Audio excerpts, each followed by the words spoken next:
याद होगा संकेत 3 दिन बहस हुई थी जमानत मिलने में, और साथ में उनके जो दोस्त अरबाज मर्चेंट, मुनमुन धमेचा, उनका क्या उनको लेकर क्या इंफॉर्मेशन है?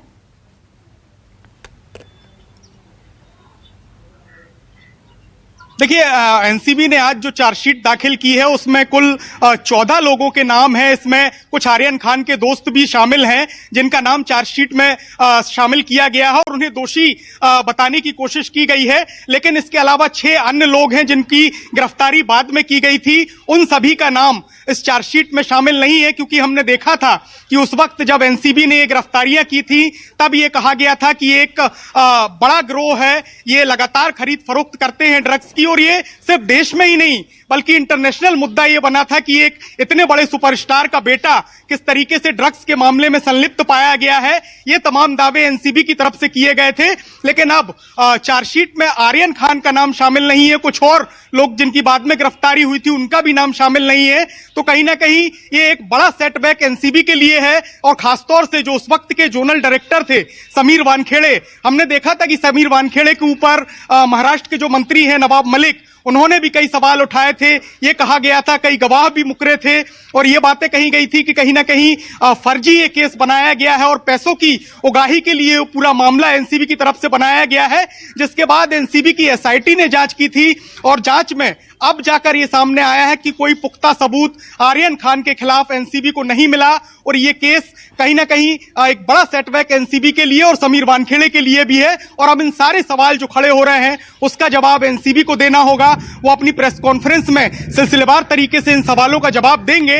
लेकिन आपको बताऊं कि अब आर्यन खान को एक बड़ी राहत यहां पर मिली है, क्योंकि एनसीबी की तरफ से उनका नाम चार्जशीट में शामिल नहीं किया गया है, और जिस तरीके के दावे और आरोप प्रत्यारोप चल रहे थे उससे कहीं ना कहीं शाहरुख खान और उनके बेटे दोनों को एक बड़ी राहत मिली है। वो प्रेस नोट भी हम तमाम दर्शकों को दिखा रहे हैं जिसमें उस उस क्लीन चिट जो आर्यन खान को मिली है वो कॉपी इस वक्त आप देख भी रहे हैं। आर्यन खान को बरी कर दिया गया है क्योंकि उनके खिलाफ कोई सबूत नहीं मिले हैं। तकरीबन 19 लोग उस वक्त गिरफ्तार हुए थे, इसमें कई और लोगों को भी राहत मिली है और 3 बजे वो नाम सामने आएंगे कि किन की मुश्किलें यहां से बढ़ने वाली हैं और आर्यन खान समेत किस किस को राहत मिली है। आपने सही कहा यहां पर संकेत, मुझे याद है जब इस पूरे हाई प्रोफाइल मामले को लेकर आरोप एनसीबी पर भी लगे थे, चीफ पर लगे थे कि उगाही के लिए ये जो है पूरा केस इस तरीके से उछाला जा रहा है, और साथ ही यह भी कहा गया था कि इतने बड़े सुपरस्टार का बेटा होने के नाते सजा मिल रही है। तो यहां पर फर्जियत किसकी हुई है, यह बड़ा सवाल है। और दूसरा यहां पर यह भी उठ रहा है कि कोई आम हो या खास, जब तक आपके पास पुख्ता ठोस सबूत ना हो तब तक इतना बड़ा एक्शन कैसे कर सकते हैं?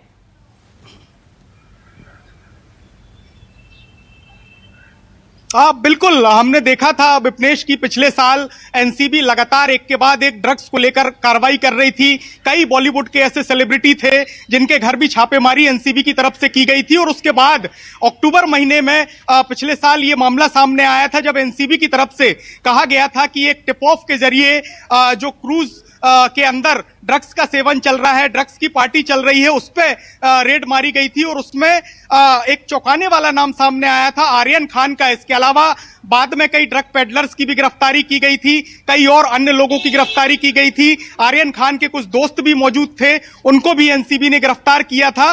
तब कई दावे एनसीबी की तरफ से किए गए थे, लगातार उनके वकीलों की तरफ से ये जरह भी की जाती रही थी कि इनके तार इंटरनेशनल ड्रग सिंडिकेट से जुड़े हुए हैं। यही वजह है कि कई बार आर्यन खान की जो जमानत है उसको रद्द भी करना पड़ा था कोर्ट की तरफ से। फिर उन्होंने बॉम्बे हाई कोर्ट का रुख किया था और वहां पर जाकर उनको जमानत शर्तों के साथ दी गई थी, पुलिस स्टेशन में हाजिरी लगाने के लिए भी कहा गया था।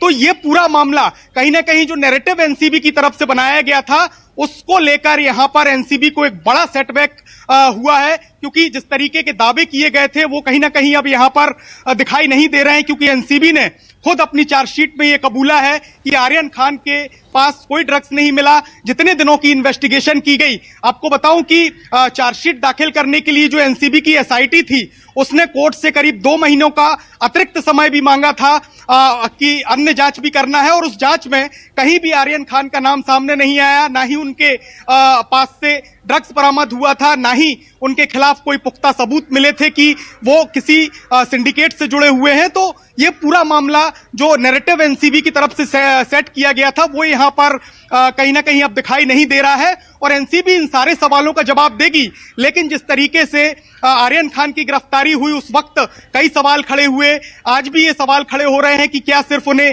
एक सुपरस्टार का बेटा होने की वजह से गिरफ्तार किया गया? क्यों एनसीबी ने उस वक्त तथ्यों की पड़ताल नहीं की? क्यों एनसीबी की तरफ से उस वक्त तमाम दावे किए जाते रहे जो कि बाद में सही साबित नहीं हुए? तो इस तरीके के तमाम सवाल खड़े हो रहे हैं और इन सवालों का जवाब एनसीबी को ही देना होगा और एनसीबी जब प्रेस कॉन्फ्रेंस करेगी, उनके डीजी जब सामने होंगे, तब यह साफ होगा कि आखिर किस तरीके से पूरा इन्वेस्टिगेशन हुआ और आर्यन खान के खिलाफ क्यों सबूत नहीं मिले, तब क्यों गिरफ्तारी की गई थी। इन तमाम सवालों का जवाब अब एनसीबी देगी। जी बिल्कुल संकेत, ये एनसीबी को तमाम सवालों के जवाब देने होंगे और ये पूरी जानकारी, एक तो चार्जशीट की वो कॉपी जिसमें आर्यन खान समेत 6 लोगों के खिलाफ कोई सबूत नहीं मिले हैं, उनको बड़ी राहत है, उनको बाइज्जत बरी किया गया है। इतनी लंबी इन्वेस्टिगेशन के बाद कुछ नहीं मिला है। पूरी ये खबर आपकी टीवी स्क्रीन पर कि एनसीबी की चार्जशीट में क्या क्या है उसी की कॉपी आप देख भी रहे हैं। और संकेत मेरे साथ मौजूद है पूरी जानकारी देने के लिए। 19 में से 14 आरोपियों के नाम है। यहां पर सवाल यह भी उठ रहा है संकेत, बड़ा सवाल है यहां पर कि आर्यन खान की, क्योंकि यूथ हैं, आगे बढ़ रहे हैं, यंग एज है उनकी, जो उनकी इमेज डैमेज हुई है उसकी भरपाई कौन करेगा? और साथ ही शाहरुख खान और उनकी फैमिली को जिन मुश्किलों का सामना करना पड़ा उन सब का क्या उनकी फैमिली की तरफ से कुछ संज्ञान लिया जा सकता है? इस पूरे मामले पर कोई शिकायत, कंप्लेन दर्ज कराई जा सकती है?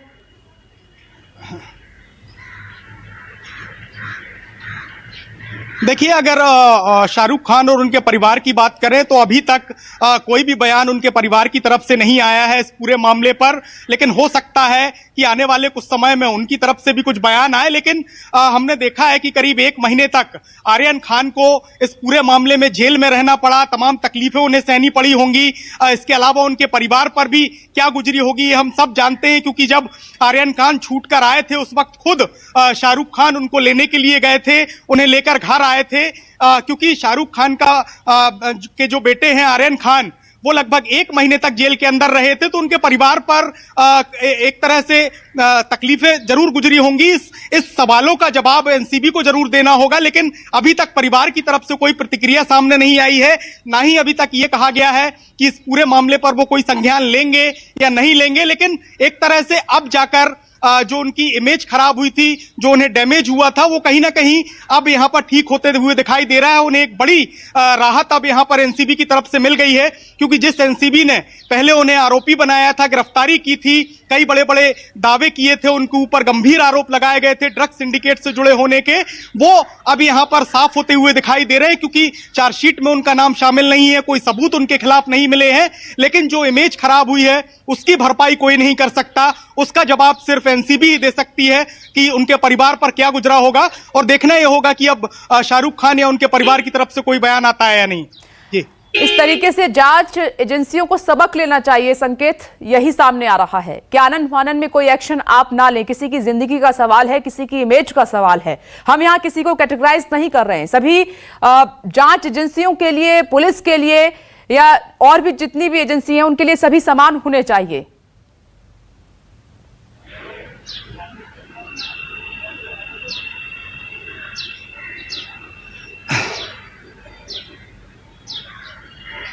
संकेत,